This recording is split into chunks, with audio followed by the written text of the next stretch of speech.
നിങ്ങൾ ഏറ്റവും കൂടുതൽ വിശ്വസിക്കുന്ന ആ ഒരു കുപ്പി വെള്ളം പതുക്കെ പതുക്കെ നിങ്ങൾക്ക് പണി തന്നുകൊണ്ടിരിക്കുകയാണെന്ന് പറഞ്ഞാൽ വിശ്വസിക്കുമോ? നമ്മളെല്ലാവരും അത് പണം കൊടുത്തു വാങ്ങുന്നു.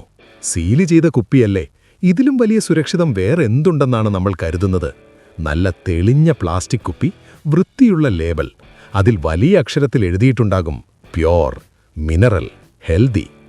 പക്ഷേ ഈ തിളക്കത്തിന് പിന്നിൽ നമ്മൾ കാണാതെ പോകുന്ന ഒരു സത്യമുണ്ട്. ഈ കുപ്പികൾ ഒരു ലോറിയിലോ ഗോഡൌണിലോ അല്ലെങ്കിൽ കത്തുന്ന വെയിലത്തോ ഒക്കെ ഇരിക്കുമ്പോൾ ശരിക്കും അവിടെ എന്താണ് സംഭവിക്കുന്നതെന്ന് ആലോചിച്ചിട്ടുണ്ടോ? ചൂട് കൂടുമ്പോൾ ആ പ്ലാസ്റ്റിക് പതുക്കെ പതുക്കെ ഉരുകാൻ തുടങ്ങും.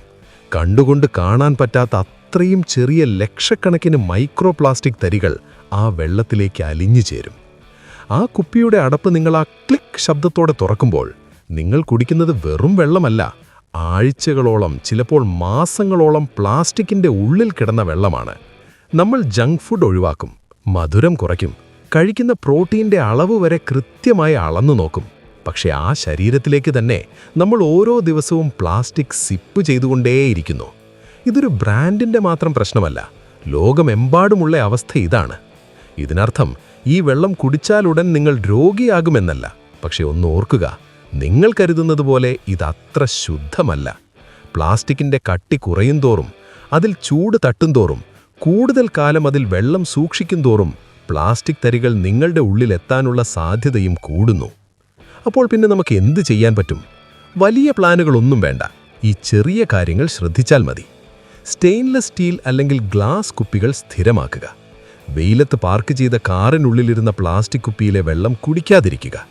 ഒരിക്കൽ ഉപയോഗിച്ച് കളയേണ്ട കുപ്പികൾ കഴുകി വീണ്ടും വീണ്ടും ഉപയോഗിക്കുന്ന ആ പഴയ ശീലമങ്ങ് ഉപേക്ഷിക്കുക. നിങ്ങളുടെ ശരീരം ശക്തമാണ്, പക്ഷേ അനാവശ്യമായ ഇത്തരം പരീക്ഷണങ്ങൾക്ക് അതിനെ ഇട്ടുകൊടുക്കരുത്. മൈക്രോ പ്ലാസ്റ്റിക് നിങ്ങളുടെ ഹോർമോണുകളെ എങ്ങനെയൊക്കെ തകിടം മറിക്കുമെന്നും നിങ്ങളുടെ ലിവറിനെയും ശ്വാസകോശത്തെയും എങ്ങനെ ബാധിക്കുമെന്നും ശാസ്ത്രീയമായി തന്നെ ഞാൻ മറ്റൊരു വീഡിയോയിൽ വിശദീകരിച്ചിട്ടുണ്ട്. ആ അറിവാണ് നിങ്ങളുടെ ഏറ്റവും വലിയ ആയുധം. ആ വീഡിയോ ഇപ്പോൾ തന്നെ പോയി കാണുക. ശരിയായ അറിവിലൂടെ നമുക്ക് കൂടുതൽ കരുത്തരാകാം.